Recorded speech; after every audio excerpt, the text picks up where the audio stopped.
എൻ്റെ 3 കോടി തിരിച്ചു പിടിക്കാൻ 5 കോടി മുടക്കാൻ ഞാൻ മടിക്കില്ല എന്ന് സിദ്ദീഖ് പറയുന്നത്.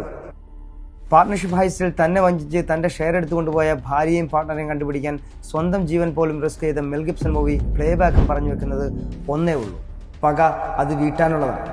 അവിടെ പൈസയോ എതിരാളിയുടെ ബലമോ അല്ല പ്രശ്നം, ആത്മാഭിമാനമാണ്. അതിന് വിലയിടരുത്. തൃശ്ശൂർക്കാർക്കും ദുബായിലും ഷാർജയിലുമുള്ള മലയാളികൾക്കും ഞാനൊരാളെ പരിചയപ്പെടുത്തരാം. നമ്മുടെ നായകൻ്റെ പേരാണ് മൻസൂർ.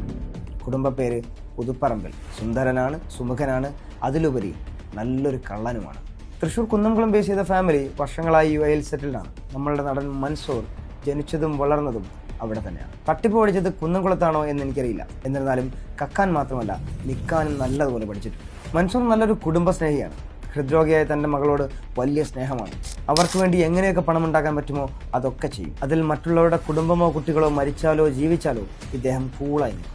നമ്മുടെ നടൻ മൻസൂർ കാരണം സ്വപ്നങ്ങൾ തകർന്ന 8 കുടുംബങ്ങളെ എനിക്കറിയാം.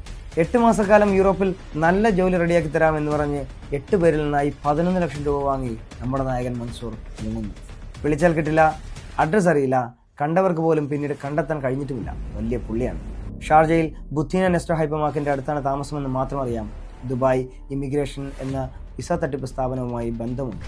ഇമിഗ്രേഷൻ എന്നോ മൻസൂർ എന്ന പേര് കേട്ടാൽ ഇവരുടെ കുടുംബത്തിന് ധനസഹായം ചെയ്യാൻ ആഗ്രഹിക്കുന്നുണ്ടെങ്കിൽ മാത്രം ഇവരുമായി ബിസിനസ് ചെയ്യാം. ഏതൊരു മനുഷ്യനും മരണം രുചിക്കുക തന്നെ ചെയ്യും. അങ്ങനെ മരണത്തിന്റെ സ്വാദറിഞ്ഞ് ഇവന്റെ മയ്യത്ത് പള്ളിക്കാട്ടിലേക്ക് ഏതെങ്കിലും ഒരു കാലത്ത് എടുത്തു വെക്കുന്ന മഹല്ലുകാരോട് ഇപ്പോഴേ ഒരു കാര്യം പറയാം.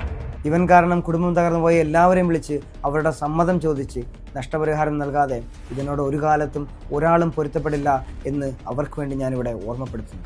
ഇതുപോലെ ഒരു ജീനിയസിന് ജന്മം നൽകാൻ വിധിക്കപ്പെട്ട മൻസൂറിൻ്റെ മാതാപിതാക്കൾക്കും ഞാൻ നന്ദി പറയുന്നു. ശാന്തിയും സമാധാനവും സമ്പത്തും വാനോളം ഉയരട്ടെ. ശുഭദിനം.